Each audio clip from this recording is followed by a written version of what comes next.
All right, so just want to start off with a brief intro. UCF Iowa State. Unfortunately, UCF loses by 3 on the road against number 9 Iowa State. We had them in the game. It's a game. Unfortunately, it's disappointing not because of the way that we played, but because we had a lead, and it felt like we should have won. Unfortunately, it's just a lot of little things that obviously we just didn't get done. In the end, there were some issues with the field. There was issues with the way that we were playing. There was issues just with execution. Um, so really, it was kind of a perfect storm of everything. Really for their first long touchdown, we end up trading some home runs back and forth. But on this, I think we're fitting it incorrectly. If I had to guess, because just the odds that you're gonna have your safety. So I know people were saying online during the game, they were saying Tennyson. So Tennyson's the deep safety. This is just he has the indicator going across. So as soon as that's going across, he's going down. Now, typically, at least in most any defense, at least to me, you don't want your safety having to be the A gap filler, A or B gap filler, really. So, I know he's running with the motion guy, but I do think that we missed a gap. I think that we missed a gap down low, and that's just, just is what it is. This is still early in the game. Not going to stick a ton on defense right now, but just there was little things just here and there that obviously, it's not super anything that we don't do already. They're running zone. We're trying to fill hard. We go downhill, and then we don't have anybody on the cutback.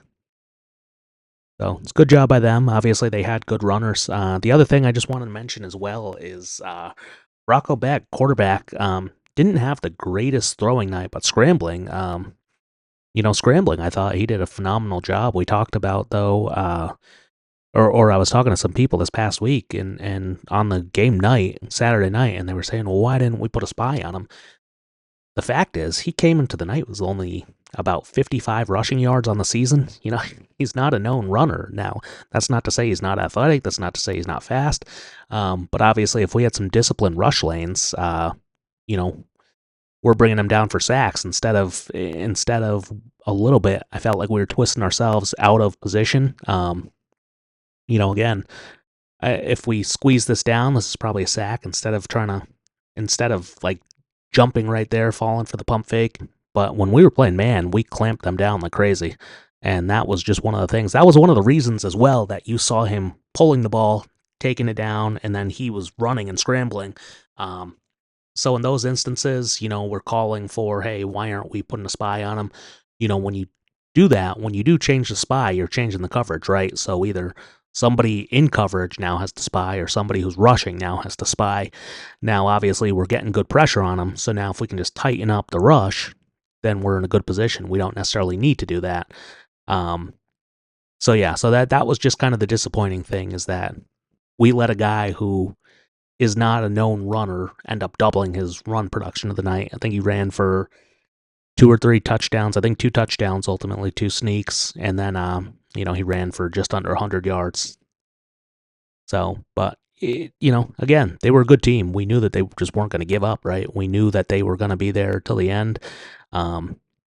Ended up being a close game. I mean, as far as football games go, there's not much more you can ask for. As far as, hey, you know what? You get out there, you play hard, you fight the whole game, and that's about where we want it to be. We had a situation where we ended up still having 2 timeouts in the ball. Again, it's wasn't a complete blowout either way. I didn't think it was going to be. It was just a tough situation where a lot of little things where we're able to stop them. We're able to get that one more first down when they call the timeouts. And again, I know I'm gonna end up probably thinking about this now for even longer, but the new timeout rules with the 2-minute warning in college football, obviously that's new this year. If that wasn't a rule, if we're still going by last year's clock, we probably win this game. I don't see any way they get the ball back with less than 90 seconds. So, or with anything more than 90 seconds. I think in reality, they're probably getting the ball. I think they got it at 147. So if you even take 30 seconds off that, I mean, we're talking about like 117. and that's more likely what's going to happen. All right, so starting out, we're going to take a look at the passing. Obviously, passing was a bit of an issue in this game. Started out 5 wide, got 5 out in the route, something that we don't obviously normally do a whole lot. We're predominantly a run-heavy team for a good reason. Right now, we're running 5 out wide, short, a high, low, and then they're going to only rush 3, so we do have time. They got drop 8. They're running 3 deep, zone. Looks like quarter, quarter, half. And then you can see on the bottom, we have the trap corner right here. And then it ends up being a good read. So we're occupying down low. And then we obviously have Kobe coming in up the top. The one thing, obviously this is completion, so this ends up being a positive. The one thing, if we do have a critique for this one specifically is instead of stepping up into the pocket, when we have this looper coming back, we're trying to flush it outside, which obviously, if you are going to start flushing the pocket as a quarterback and you are going to try to scramble, a lot of them do tend to want to break outside, but then we're making a little bit harder of a job on ourselves by going into the pressure as opposed to if we were stepping up, keeping the pocket clean for ourselves. All right, so second play of the game, we have an RPO. We just have a nice dump off to Randy. This ends up being easy pitch and catch. It's about as basic as we can get. It is, nice thing to see that we are running the lateral RPO game, though, making sure that if they're going to be staying high right there, keeping back, then this just becomes a very easy completion of the flat where they don't have any coverage. And then obviously later on in the game, when we could have used that touch on the screen pass, that's where we end up missing it. All right, so second drive, we ended up going down and scoring on the first drive, with the rest of them being runs. Right here, we have obviously this ends up becoming a big drop for us. So Randy right in the middle. I'm not 100% sure why we end up jumping. This is probably the best throw we have of the night. And really, when we were looking, say, at last week when we maybe were kind of falling back on throws, weren't necessarily getting everything into them. This ends up being a strike. It's over the coverage and under the coverage, exactly where you wanted it to be. And we got to do a better job of helping out our quarterback. We have to do a better job of making sure that we're actually securing that catch and we're not just jumping right there. And that was unfortunate because obviously I think that would have been a good way to build some confidence, build some momentum, and then we end up, not getting points on this drive either. Next play, 2nd and 10. I have this tagged also in the pass category. Just, ends up being an RPO, and we end up having to scramble out of it. I'm not 100% sure why we don't actually throw this ball or why we don't rip it. We can see we have the boundary safety. He's coming down. This should be a pretty clear window. I know, he's not completely at the line, but if we throw it, I don't think, maybe he knocks it down to the line, but it's part of the read. It's part of the read if you watch it back. He's down. He's the filler. If he's down, this is open, and then we don't throw it. We end up scrambling, so we make a positive out of it. But again, this is kind of like last week where we talked about we have some of those false positives. Same drive, 2nd and 7. Kind of a base formation for us. We have twins over to the side. We run another play action where we're pulling the right guard, and then we're going to try to give it run action, have a good hard play action where we have a 7-man protection. And, 3 out in the route. I'm not 100% sure what's open from here, but obviously this is just a good job by Curry getting out of there and getting the first down. That ends up being a really nice run for us.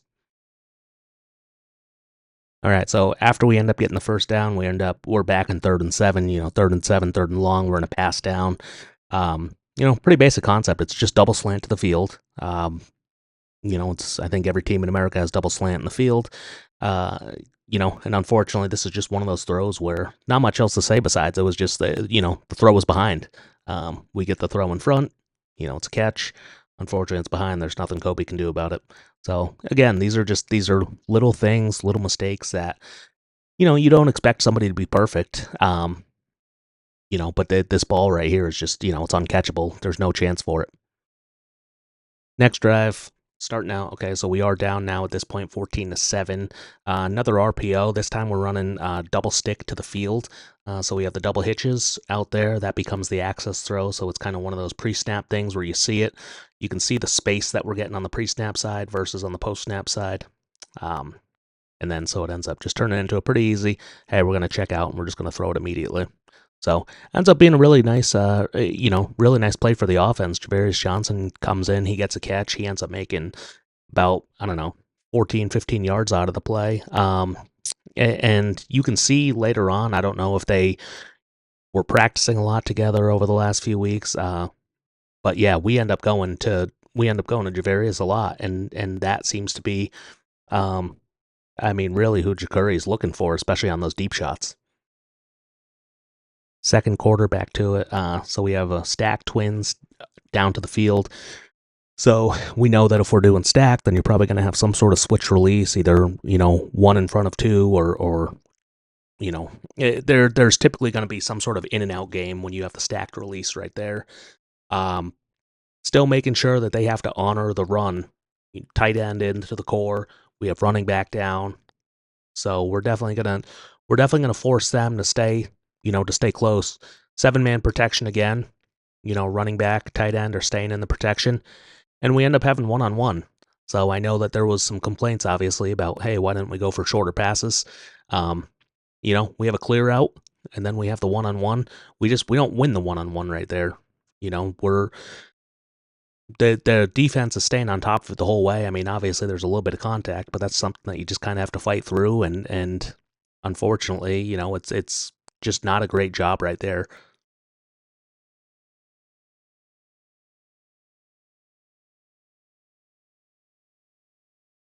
All right, so now 3rd and 4. Obviously, we don't get any yards on the same drive.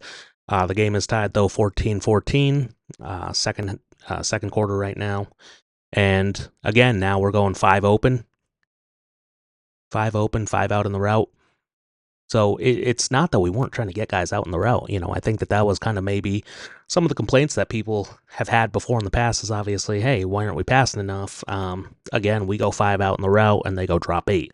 They're only rushing 3. Um, Again, I think we're finding the guy who we like the matchup, right? We have one-on-one. It's deep. Could we have gotten another PI there? I mean, maybe. Obviously, we don't end up getting the call they do at the end of the game. But I don't think it's for lack of effort trying to push the ball downfield. If there's one thing that I would say is that I'm not sure if the ball is supposed to be outside the hashes. So we end up where he's finishing. He ends up finishing inside the hash right here.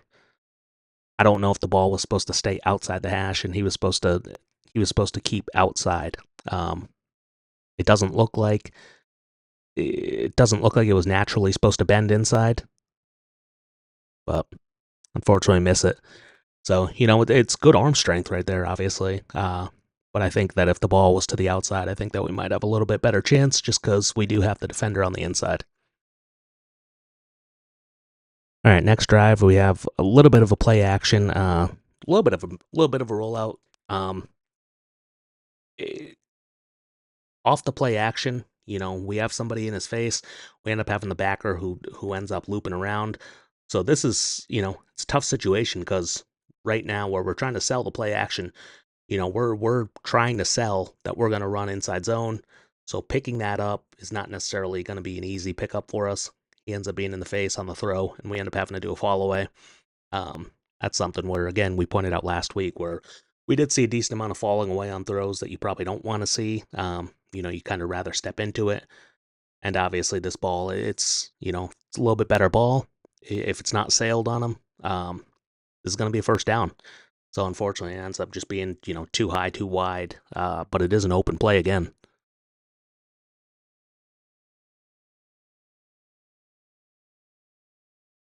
All right, so this next one, it's a little bit of this one's a disappointing one. I pointed it out when Robert was posting the clips from the press box when he was actually at this game. We end up going for the home run shot again. It's okay. It's because we have one-on-one, so I don't necessarily fault him for wanting to take that ball. But the one thing you're going to see is that we have the middle crosser who's just wide open and, should be the first down. If we don't fall on the middle cross and take across the field, there's nobody out in front. So I know it's easy to say everything in hindsight, but you can see from the overhead view from Robert at the game, it's pretty wide open if we're looking for it because they end up bringing the linebackers down. So they end up bringing pressure.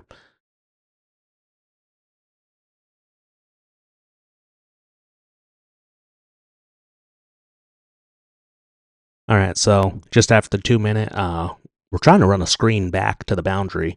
Um, so we have nub trips into the short side. So formation into the boundary right here. We have nub up top, and then we're gonna run a play action where we pull the guard again. We're trying to influence the linebackers. We're trying to show the run action. So we do get them to come down. They do a good job on the backside though, where the backside end ends up really blowing up this play. He reads it. It ends up being a tough one. So it's just a great job by Curry getting out of trouble now and throwing the ball away. Didn't turn a bad situation worse. That's about all we could do. It's a good call by them at the time. We have up top, we might be able to squeeze in the throw. We have outside backer standing flat foot. And then we do have on the boundary side, he's coming down. So the window is open. Ends up being, again, a pretty good throw. But unfortunately, Randy slips. We've had those issues where we're slipping all night. And I don't know who makes the call on what equipment guys are wearing. I don't know who makes the call with the cleats and stuff. But yeah, we weren't able to unfortunately get our footing, and this ends up being an interception. Not necessarily Curry's fault right there. It's just kind of one of those things. The lead, 28-21. Obviously, the defense had some turnovers, and that was huge for us. Really, I know we talked about clock management, we talked about things like that. We didn't even have that many snaps in the second half in general. That which almost made it kind of feel like the Baylor game where our defense is just constantly on the field. We had a few quick scores, so that ends up kind of putting them in a mode where they do have to play a lot of snaps, and I think that got tiring down the stretch of it. So we don't even end up attempting our first pass until we're at 7.5 minutes in the third quarter. Go for the double move, right? It's zero coverage. This finally we have the stacked box. Haven't had a lot of success pushing the ball downfield, but again, it's I don't necessarily fault this call. It's you have stacked box at zero, right? There's no safeties, there's no help. It's 1-on-1. You got to win the route. Unfortunately, the ball ends up being a little bit, probably a little bit short, a little bit unfortunately behind. But yeah, it was one of those things where we're going for the play that we think is going to work when you have zero. Again, we don't end up passing now until start of the fourth. 3rd and 5 again. This is probably the one that comes back and really haunts you. Because still, it's a 1-point game. We have a 1-point lead. It's a great call right here. We bring in the motion. Ends up becoming almost like a crack toss where you have the outside receiver. He's pinning down right there on the linebacker, and it's going to turn into essentially into that. So we have the blocking set up. All we need to do is just give him that easy throw. Again, that kind of goes back to the second throw of the game to Randy.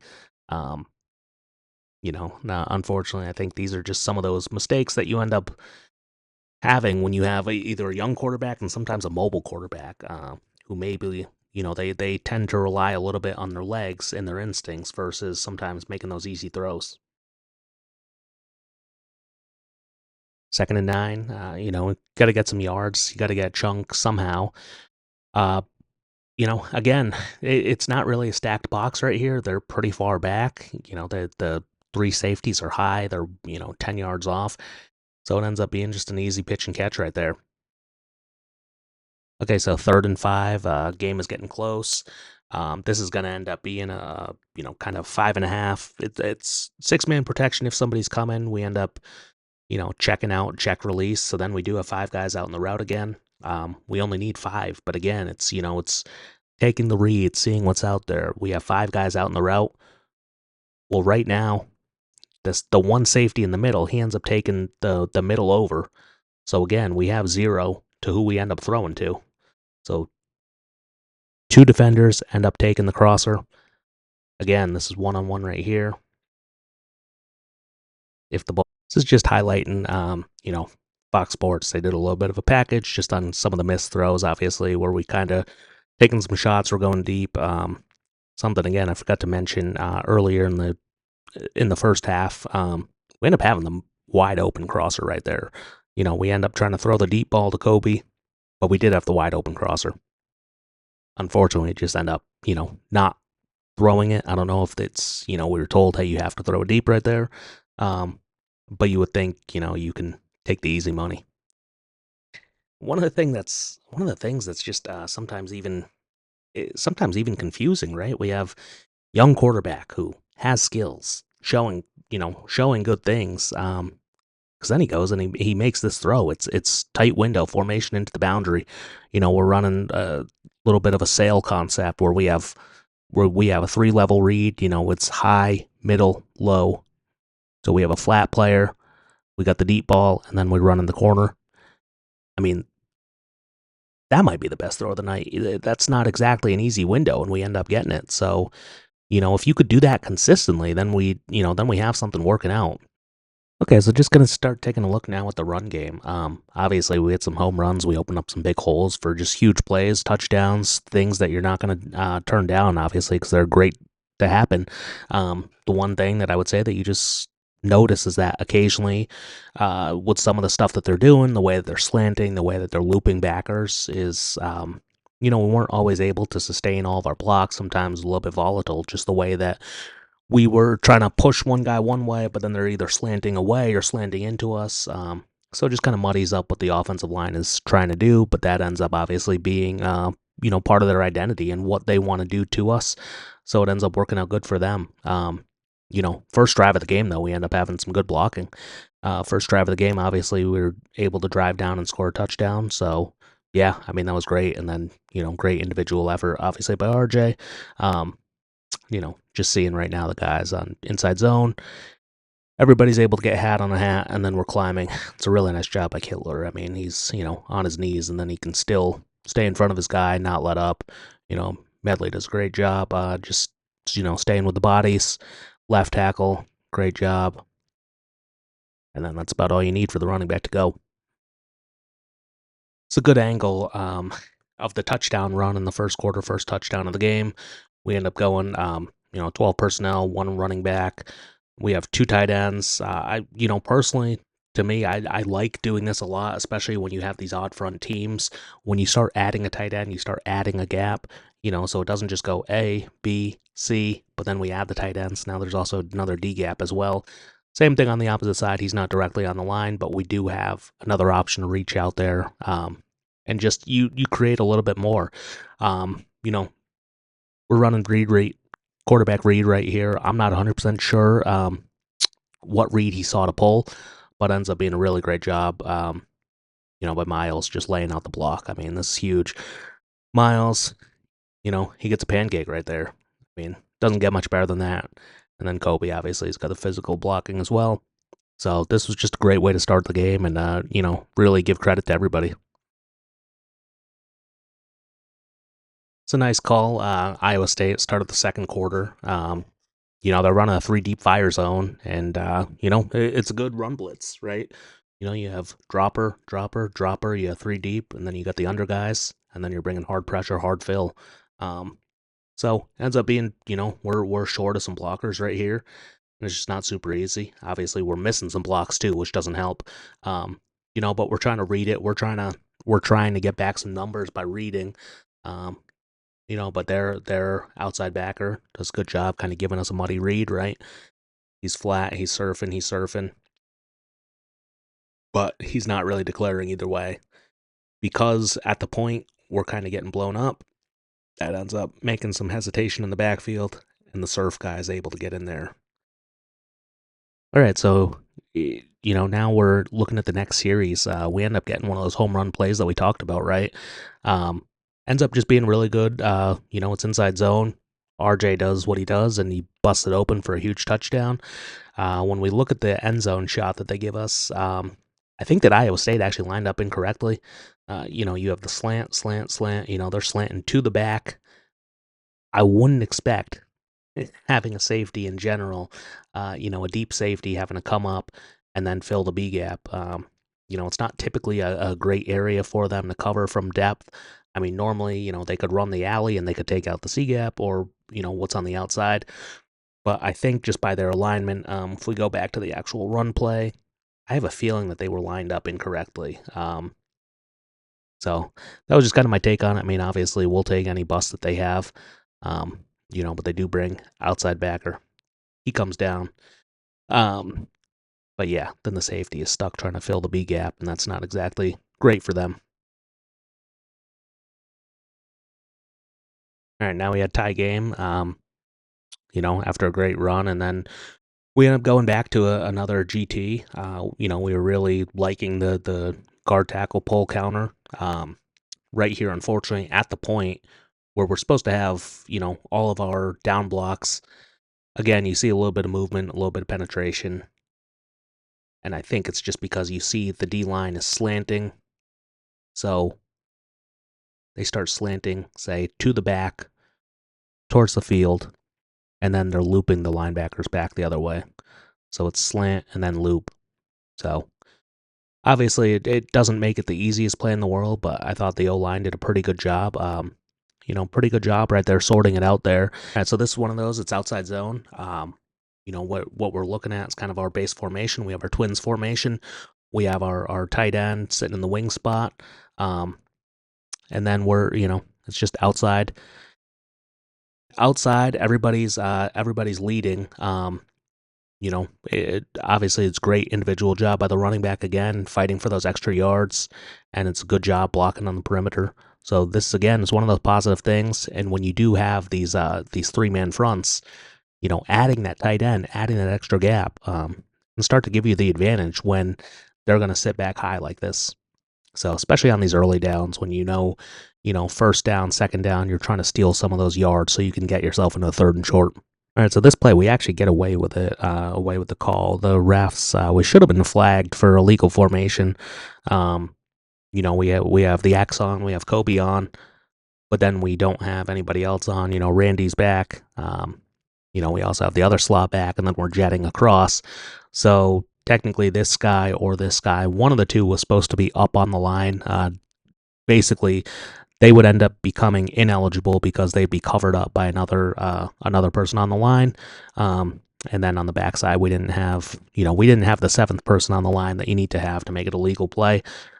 That is one of those plays that, the refs, obviously they missed it. We get away with it. So we're jetting across the formation with the slot, and then we're going to bring GT counter back the other way to the field. It's supposed to be down blocks on the front side, and then the back side is supposed to be kick and lead. The guard is going to kick, and the tackle is going to wrap up and lead. We don't do a great job here where I think we could have comboed and then kept climbing. Randy, I think we're hugging a little bit tight, and then we end up kind of leaving the inside. All right, so start of the second half. Defense obviously did a great job getting us a score. One of the things, we're coming right back to this is the formation that we were just talking about where we got away with it in the first half.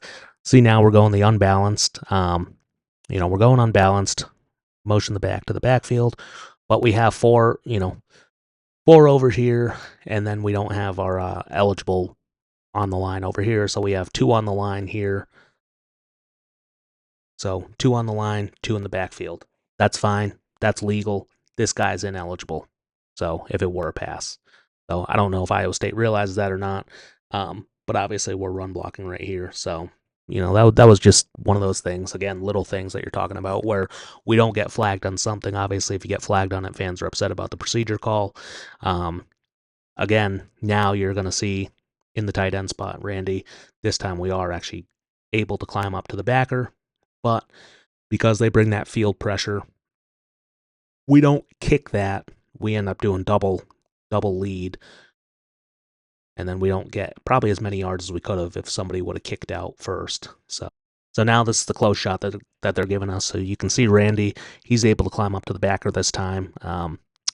One of the things that you're going to see is the D-line, they're looping left. Again, they're going to the back, to the back, to the back. So they're all going left, and then they're going to loop back. The backers are now looping to the right, and then they're bringing that field nickel, field safety. It's tough because right now there's no end man on the line outside of the down blocks. So I think we get a little bit of confusion of who's going to be the first to kick out and then who's going to be the lead. So typically, you have your guard kicking out, and he's widening the hole, and then your tackle is going to be leading up the hole. Well, because they have the loop and then the edge blitz, we're not kicking right there, and it's tough to determine who was the first guy to the line who's outside of the down blocks. So ends up just being a little bit messy. Obviously, when you're pulling, you're not expecting it necessarily being that wide guy. You're kind of looking more around this area, not that area. Good news is though, is we're not getting away from it.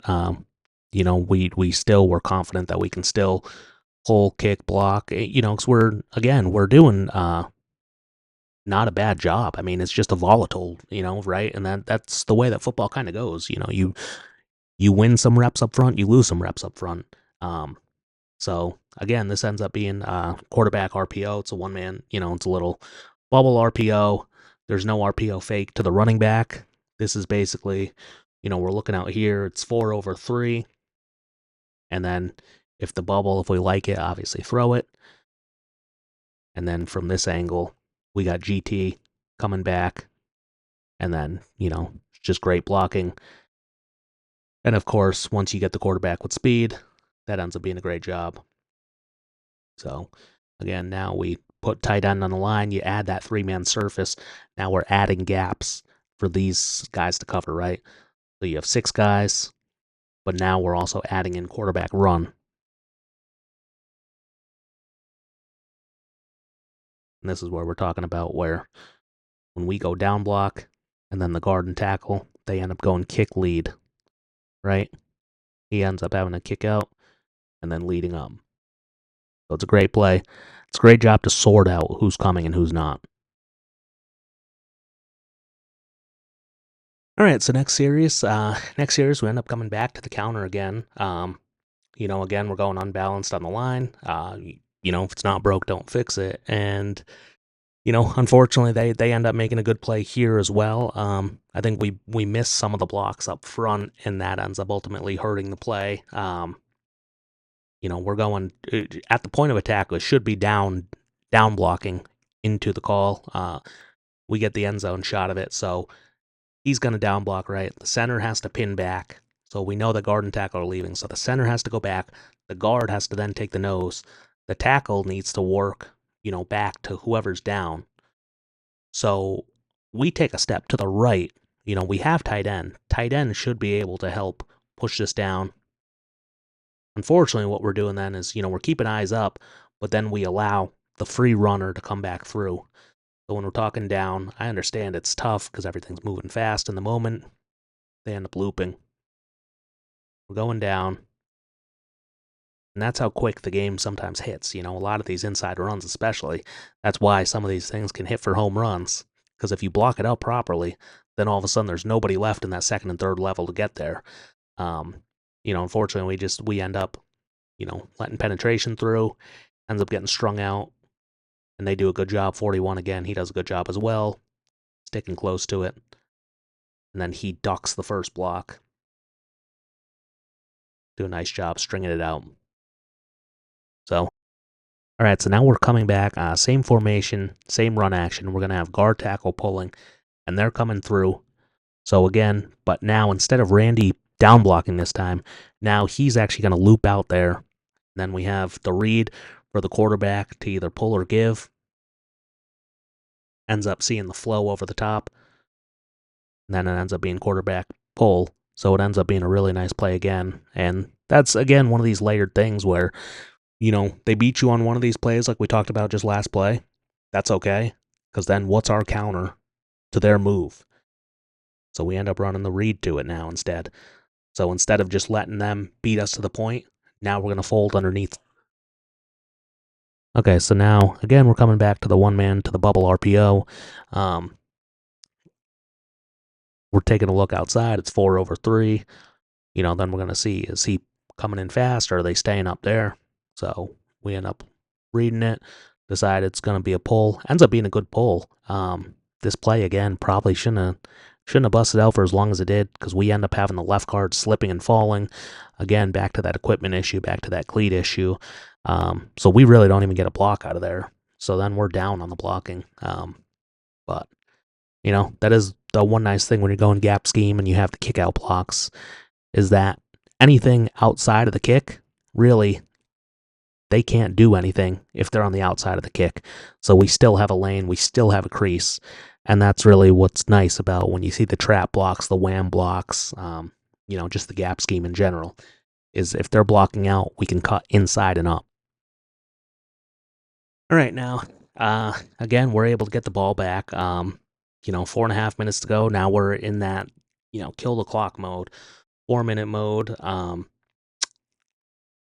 This is kind of the first time where I really felt like, the box was stacked and we didn't necessarily do maybe what we should have into it. Again, this is kind of one of those things where right now it's you have the point man if you block the most dangerous, which from here is going to be the corner, and we opt out of this and we just throw the bubble pre-snap. Does that work out a little bit better for more yardage? I don't know if we have the ability to check out and just to do that immediately. Traditionally RPO, you have your pre-snap throw side and then you have your post-snap throw side. So again, we're not even reading this post-snap, but if pre-snap, if we were able to take it, I would say take it. Ends up being just one of those plays that gets, again, we just have a lot of flow going towards it, right? We have the linebackers, they're both going into it. And there's just, they have more bodies than we can block at that point. 2nd and 12. Again, now we're starting to move the clock. Empty. We're going to motion back in. And then this is that little pin pull. This turns into a one-man sweep. It's almost, again, like crack toss, like we talked about in the first half. He's going to pin down, and then we're going to end up pulling the guard and tackle on the front side. So instead of guard tackle pulling around the center and around the other guard tackle, now it's going to be pin here, and then we're going to go pull around for the lead. So again, it's one-man sweep, right? It's like crack toss, toss sweep, but instead of actually giving it out to another back, we're trying to spread them out and then open up some run lanes this way. So just a really nice job again. Good call.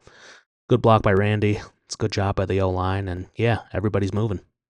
We end up getting a delay of game, which was, pretty unfortunate right there. But we got a huge run to bring it back. So trips open, 3 open on the field side. We're trying to spread them out again right now. We're getting 5 in the box. They're bringing this outside backer. But again, we spread them out to where we wanted to, right? And then we're able to bust out a big run. It's a good job again on the blocking. RJ obviously makes a shake. But the clock's moving, right? Now the clock is the biggest enemy of Iowa State at this moment. So we need to get the first down. But the clock is really what we're trying to, we're trying to grind that down. We're trying to get them to waste their timeouts. Okay, 2nd and 3, obviously after a great run. Clock is moving. We end up getting a first down right here. I mean, this should, in theory, I would think this should be ball game. A thought actually hit me last night when I was thinking over the game, when I was doing my rewatch and taking little notes, and I realized that at 2:15 right now, they still had 3 timeouts, but they also had the 2-minute warning built in, NFL style. That's a new rule this year. If this game happened last year, I can almost guarantee that we win because we ended up giving them back the ball at about 147. So that would have been down to maybe around 107. The odds of them driving the field like they did, probably not very likely. But I digress. Again, we're 3 open. This time they weren't going to sit back, so they end up bringing the pressure. We end up giving it, which ends up being a really nice play for us because, again, shake off the arm tackle, and then we're able to get up. We get to, the first down, and again, this is right around the point where I think the game is over. It's 2:10. They call their timeout. But even so, I mean, just where the timing is, I thought that the game should be over at this point, unfortunately. Again, maybe my mind is stuck in last year's clock mode, and maybe theirs is too. This is something, again, we're taking a look. We already know now because we've done it enough and we've talked it over enough. We got to get our down blocks right. Right guard, we're missing. We're falling. Then we end up getting killed in the backfield, the linebacker. So it's not the safety that did us in. It ends up being the linebacker. So again, see that slip and fall right there? And we're missing some blocks. All right, so now after we just got stopped again, we end up taking the loss. They clock it again. We end up going for the sprint draw, which we haven't run all game. Um, again, it's something that we haven't run all game, so they haven't seen it yet. I'm sure they've seen it on film. I'm sure they've seen it as something that we like to do. Obviously, last year, Oklahoma, we end up hitting it for a huge play. So here, if we get the first down, the game is over. If we get the first down, the game is over. For whatever reason, the game clock operator freezes the clock at the 2-minute mark, even though the game is going on. Again, probably should have been down to like the 150 something mark. In stadium operator on the road. Yeah. So that's kind of one of those things. That's also, I mean, if it was a little bit lower, maybe at 4 seconds, 5 seconds, 2:05, you're also thinking that, hey, maybe you run your pass play on second down, knowing that any play is going to get to the 2-minute warning. Instead, we end up running our pass play on third down. We end up completing it, so it really doesn't hurt us. But just if you watch it again, this is, again, just one more time, old clock rules, whatever. But with the new clock rules, the clock's not supposed to stop until the whistle is blown. And the clock stopped right there naturally on its own. So make of it what you will. All right, so now here's the play of the game. 3rd and 8, the 2 minutes again. It should be a little bit less, but whatever. We're running a flare, right, with the running back. So it ends up being a two-way screen. We pull the guard, so we're given pull action. We're trying to get them to move down in the box. Could we have thrown it out to the field? I mean, maybe. It's 2-on-2 out there, or 2-on-2 blocking out there, so you do have a free guy. It's tough to. This is probably called where we're going to throw it to Kobe no matter what. So it's probably not any sort of pre-snap read. We're probably going there no matter what. I'm just saying that if we did have that option, or if we could have checked into it, then that probably ends up hitting for a big play. And then right now, I don't necessarily know if I love the pull action just with the way the screen is, because if we were running kind of standard tunnel screen, the tackle would have an easier job of getting out to block the most dangerous man who ends up coming through. Instead, the center is the one who's trying to make this block. So there's not great execution on this. Again, you can see Rubelt's feet are slipping. And that was kind of the story of the night, right? It was just a lot of probably self-inflicted mistakes on our part where we didn't necessarily play poorly. Defense at times played great. At times we're slipping. Obviously I know there's a few controversial calls, a few controversial referee things, but at the end of the day, don't let the game get in that situation. Don't let the game get close. So, and I think that that's kind of the thought to be had with all of that, is that as much as we want to blame the external forces, really, it was us. We had to come down and execute it, and I think that that's kind of one of those issues. But again, that was wrapping up for the offense on the pass and the run game.